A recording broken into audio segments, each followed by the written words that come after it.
এই সাবুর রেসিপিটা গরম গরম খেতেও ভালো লাগবে, কিন্তু আরও বেশি ফ্রিজে একটু ঠান্ডা করে নিলে তার গরমের থেকেও বেশি ভালো জিনিসটা, ভালো টেস্ট হবে আর ভালো লাগবে খেতে। একটা কাঁচের বাটি করে একটা নিয়েছি আমি, আর এটা খেয়ে দেখবো কেমন টেস্টি হয়েছে। আর এটা চামচ দিয়ে একদম দারুণ হয়েছে, রসমালাইয়ের মতো পুরো।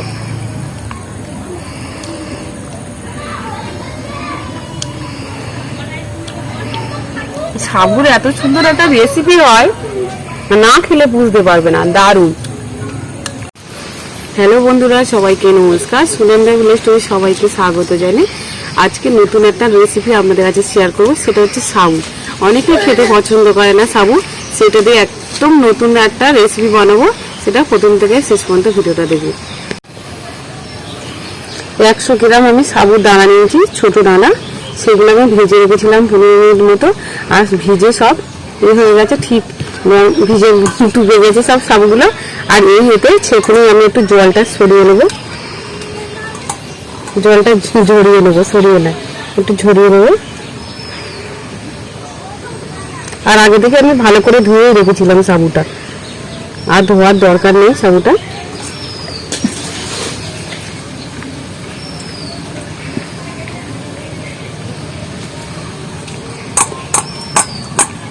সাবুর জল ঝরে গেছে, এবার সাবুটা ওই ডেক্সির মধ্যে ঢেলে নেবো। 1 চামচ চিনি দিয়ে দিচ্ছি, সামান্য পরিমাণে 1 চিমটি নুন দিয়ে দিচ্ছি। আর এটা হাত দিয়ে মাখিয়ে নেবো ভালো করে। হাতে না মাখালে হবে না। হাত দিয়ে না মাখালে হবে না। এটা আবার গোল গোল হবে, সেটা দুধ দিয়ে দিতে হবে জলে। গুলে যাবে, তখন হয়ে যাবে, তখন তুলে নিতে হবে, তখন দেখে রেখে নিতে হবে।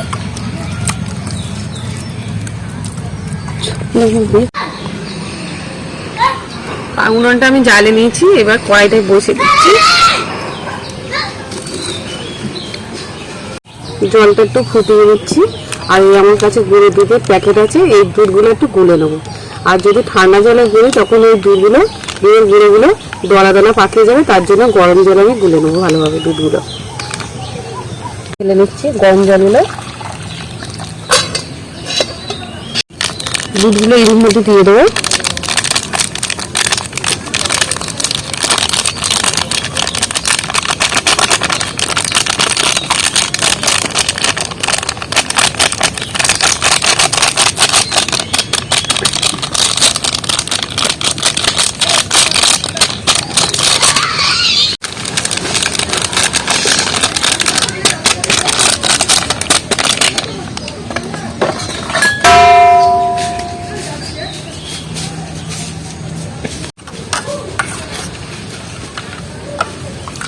দুধগুলো ভালোভাবে আমার গুলে গেছে, একদম পারফেক্ট।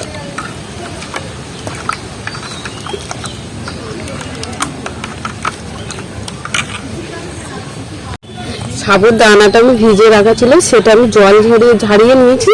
আর নিয়ে হাত দিয়ে এইভাবে ভালো করে সাবুর দানাটা আমি ভালো করে দানাটা আমি ভালো করে মিক্স করে নিচ্ছি, আটার মতো মাখিয়ে নিচ্ছি। মাখিয়ে নিয়ে তারপর হাত দিয়ে গোল গোল করবো। আগে ভালো করে মাখিয়ে নিচ্ছি। আর দেখো কতটা আটালো হয়েছে।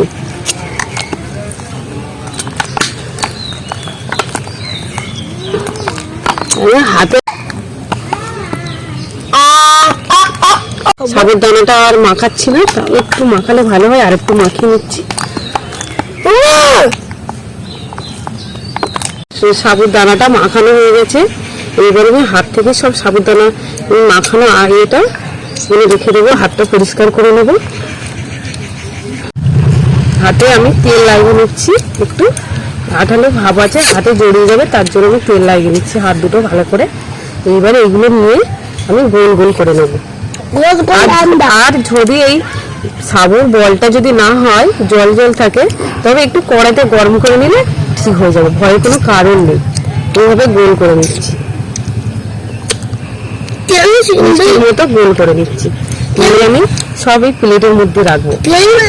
কেমন সুন্দর গোল হচ্ছে, কেমন সুন্দর গোল হচ্ছে, এটা সব এইভাবে আমি গোল করে নিচ্ছি।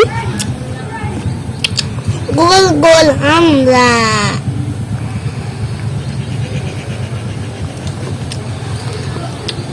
গোল গোল আমরা। এভাবে আমি ছোট ছোট করে গোল গোল করে নেবো, একদম ছোট ছোট করে।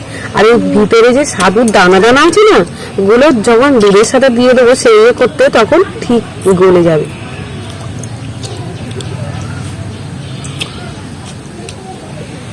আম গাছে উঠতে পারি, এইভাবে সব গোল করে নেব।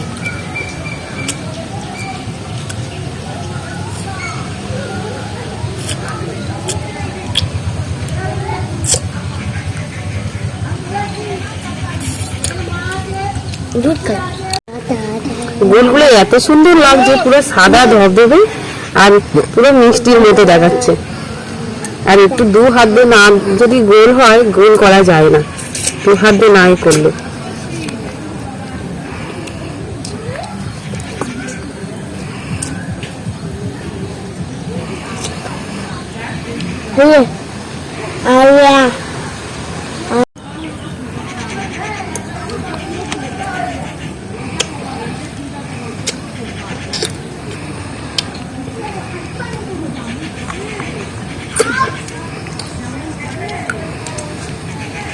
চাপা দিয়ে রেখেছিলাম দুধটা, সেই দুধটা আমি দিয়ে দেবো এখন। আর আমি দোকানে গুঁড়ো দুধ নিয়েছি,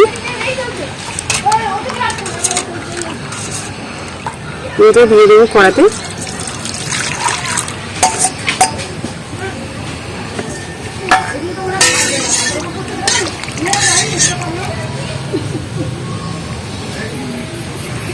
করা ছিল সাবু, কতটা গোল গোল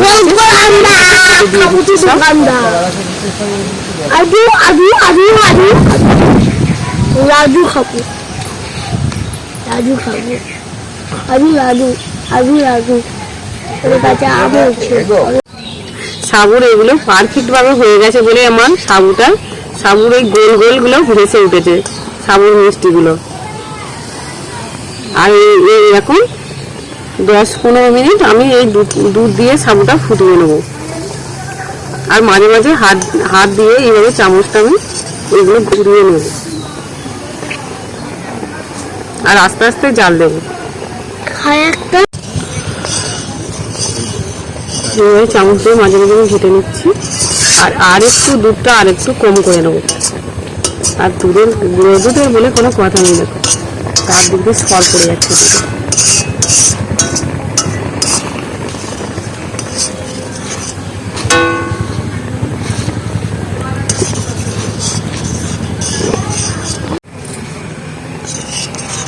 এবার নিয়ম মতো আমি মিষ্টি দিয়ে দেবো। এগুলো এবার সেদ্ধ হয়ে গেছে, আর এবার মিষ্টিগুলো দেবো।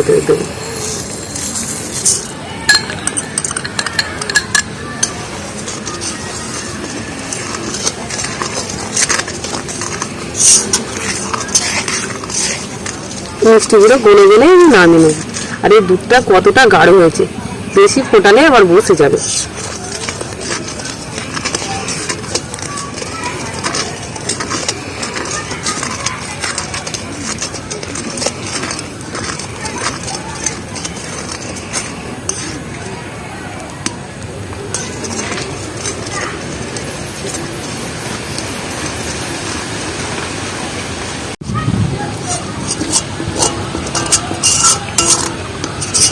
কড়ার চারিদিকে দুধে এটা লেগেছে, চামচ দিয়ে টেনে নিয়ে নেব।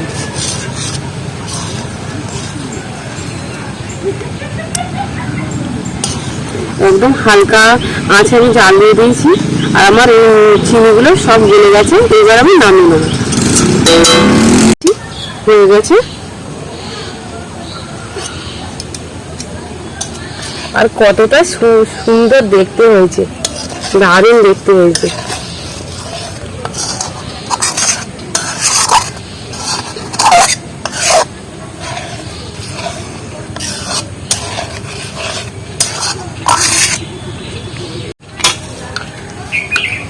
একটা প্লেট নিয়েছি, আর এই প্লেটের মধ্যে সব আমি ঢেলে দেবো।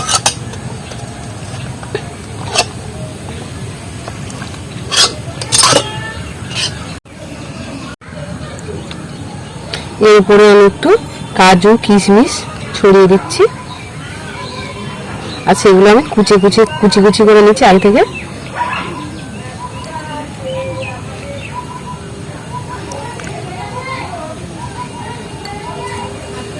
একটা আমি তুলে নিয়েছি চামচে করে। আর কতটা সফট হয়েছে সেটা আমি দেখাবো হাত দিয়ে, কতটা সুন্দর হয়েছে। হাত দিয়ে চাপলে কতটা সুন্দর হয়েছে, একদম পারফেক্ট ভাবে হয়ে গেছে। কি সুন্দর পন্সি হয়ে গেছে। দারুণ একটা রেসিপি আমি বানিয়ে নিয়েছি একদম কম সময়ের মধ্যে, কোনো ঝামেলা ছাড়াই এই রেসিপিটা বানানো যায়, যেটা আমরা সবাই খেতে অপছন্দ করি। সাবুর কথা শুনলেই আমাদের না এইসব সাবু খাওয়াই যাবে না, কিন্তু সাবুর এত সুন্দর একটা রেসিপি হয় সেটা না দেখলে বুঝতে পারবে না কত সুন্দর হয়েছে। আর এইটা কিন্তু খেতেও দারুণ আর খুব সুস্বাদু, টেস্টও খুব। আর আমার ইউটিউব চ্যানেলটিকে প্লিজ সাবস্ক্রাইব আর লাইক কমেন্ট শেয়ার অবশ্যই করো। আর সবাই ভালো থেকো।